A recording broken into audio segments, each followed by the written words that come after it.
Saya yakin Tuhan saya Allah. Tapi Allah nggak kelihatan. Ada alasan tak kenapa Allah nggak kelihatan? Ada alasannya. Anda tanamkan baik-baik, ini masalah akidah yang paling penting. Kata Nabi, atau disebutkan dalam banyak riwayat, bahwasanya nabi-nabi pun belum pernah ada nabi yang lihat Allah, termasuk Nabi Muhammad SAW. Kita ambil dalilnya dalam hadis Bukhari. Waktu Nabi SAW pulang dari Isra Mi'raj, jemaah sekalian, Aisyah bertanya radhiyallahu anha, berkata, istri beliau, ya Rasulullah, hal tara rabbak? Apakah anda waktu Mi'raj ke langit, terima perintah salat, sempat lihat Tuhan anda enggak? Lihat enggak Allah itu bagaimana? Apa jawaban Nabi SAW? Nurun ala nur anna arah. Allah itu cahaya, di atas cahaya, terang sekali. Bagaimana saya bisa melihatnya? Artinya Nabi SAW mengatakan, saya sendiri belum pernah lihat bagaimana itu Allah. Contoh sebelumnya Nabi Musa alaihissalam. Nabi Musa waktu menerima wahyu Taurat, itu selama 40 hari, turun Taurat lengkap. Al-Quran 23 tahun baru lengkap. Kalau Taurat 40 hari, nunggu di gunung Tursina. Tursina sebuah wilayah di Mesir sekarang. Itu banyak gunung-gunung batu, ada satu gunung batu yang tinggi, Nabi Musa nunggu di situ. Setiap hari Jibril datang turunin surah, turunin ayat gitu.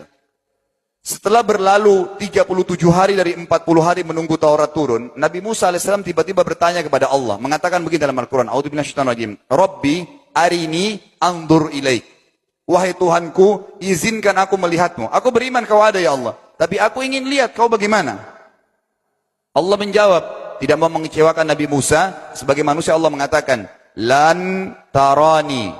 Perlu anda tahu dalam bahasa Arab jemaah sekalian ada 3 kosakata la, tidak yang berarti tidak. Ada la biasa artinya tidak, ada lam dengan mim, lam artinya tidak pernah, ada lam dengan nun, lan artinya tidak akan pernah.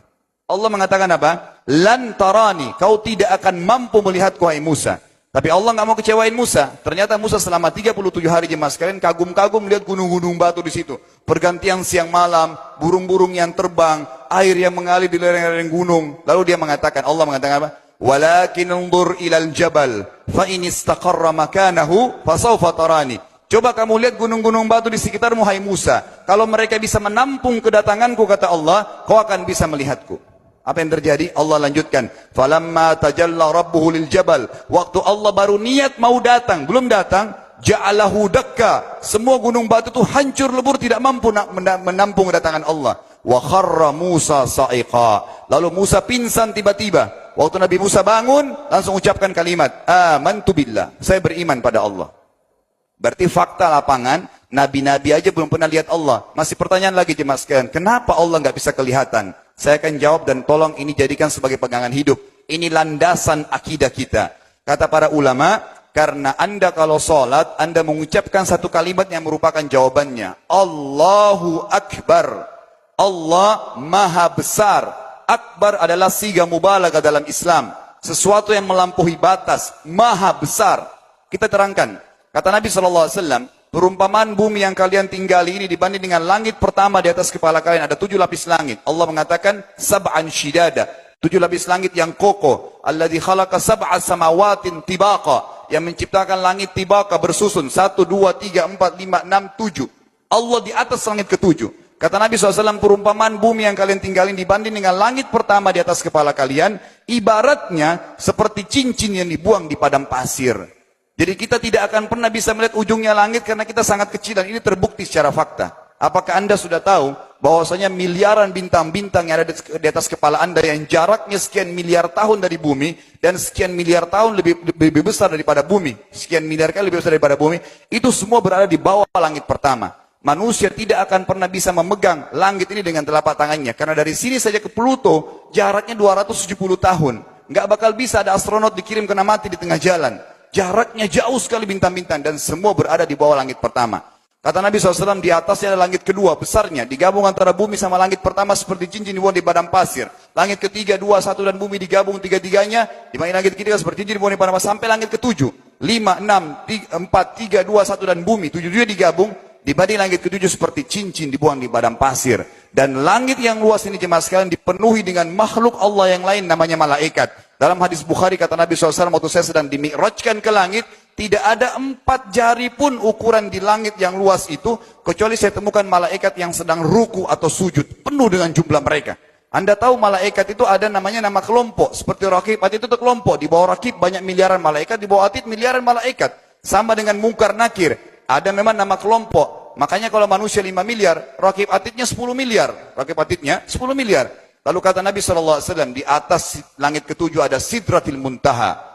Besarnya digabung antara 7 lapis langit dan bumi. 8 hanya seperti cincin di bawah di padang pasir. Di atas Sidratil Muntaha ada sebuah lautan yang Allah ciptakan. Lautan itu besarnya digabung antara Sidratil Muntaha, 7 lapis langit dan bumi. 8, 9-9-nya seperti cincin dibuang di padang pasir. Makanya kalau Anda baca Quran, Anda baca ayat wa kana arsyu 'alal ma'. Singgasana Allah di atas air. Ini maknanya. Air adalah ada lautan. Lalu kata Nabi SAW, arsy-nya Allah di atas lautan itu singgasananya Allah. Besarnya digabung antara lautan, Sidratul Muntaha, 7 lapis langit dan bumi. 10-10-nya hanya seperti cincin dibuang di padang pasir.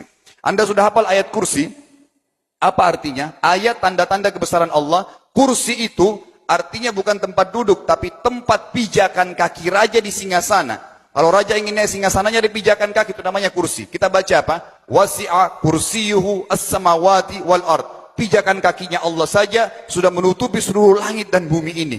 Jadi kita mustahil bisa melihat Allah karena besarnya Allah Azza wa Jal. Tinggal kita tutup jemaah sekalian. Kira-kira, lalu bagaimana saya berhubungan dengan Allah? Jawabannya sederhana. Anda lingkari namanya Allah, ini Tuhan kita. Yang menyembah selain Allah kafir, yang mempartisipasikan Allah dengan makhluknya, masih sembah berhala, kuburan, jimat, namanya syirik. Dua-dua nggak boleh. Untuk berhubungan dengan Allah yang tidak kelihatan dengan mata kita ini, tapi kita bisa rasakan keberadaannya, cuman satu cara. Di bawahnya lingkarin ibadah. Salat, puasa, zakat, haji, takziah, ziarah kubur, semua ini adalah rangkaian ibadah untuk berhubungan dengan Allah. Semua ibadah ini jemaah sekalian, harus seperti yang Allah mau, bukan yang Anda mau. Ini penting. Karena kalau tidak seperti yang Allah mau, Allah tidak terima. Bagaimana caranya supaya bisa seperti yang Allah mau? Ikuti buku pedomannya. Ada Al-Quran, ada Sunnah. Yang beribadah keluar dari 2 pedoman wahyu ini, tidak akan diterima oleh Allah. Seperti Anda kalau kerja di perusahaan, pimpinan perusahaan kasih peraturan. Senin pakai baju kuning, Selasa baju hijau, Rabu pakai baju hitam. Datang jam 7, keluar jam 5 sore. Ternyata Anda tidak. Hari Senin Anda pakai baju yang hari Rabu. Datangnya jam 9, keluar jam 2 siang. Dikeluarkan oleh pimpinan atasannya. Itu baru peraturan manusia. Bagaimana dengan peraturan Allah Azza wa Jal? Maka kita simpulkan semua jemaah sekalian adalah, yakinlah Tuhan Anda Allah ada, satu-satunya Tuhan. Kalau Anda sedang sakit, yang ciptakan Anda Allah, yang ciptakan penyakit Allah, yang menciptakan kesembuhannya Allah. Kalau kita sedang musibah sama, kalau kita sudah senang juga sama. Semoga Allah SWT menjadikan kita orang-orang yang senantiasa beriman padanya, dan juga selalu berteguh dalam keimanan tersebut, serta mengikuti syariat dan hukumnya.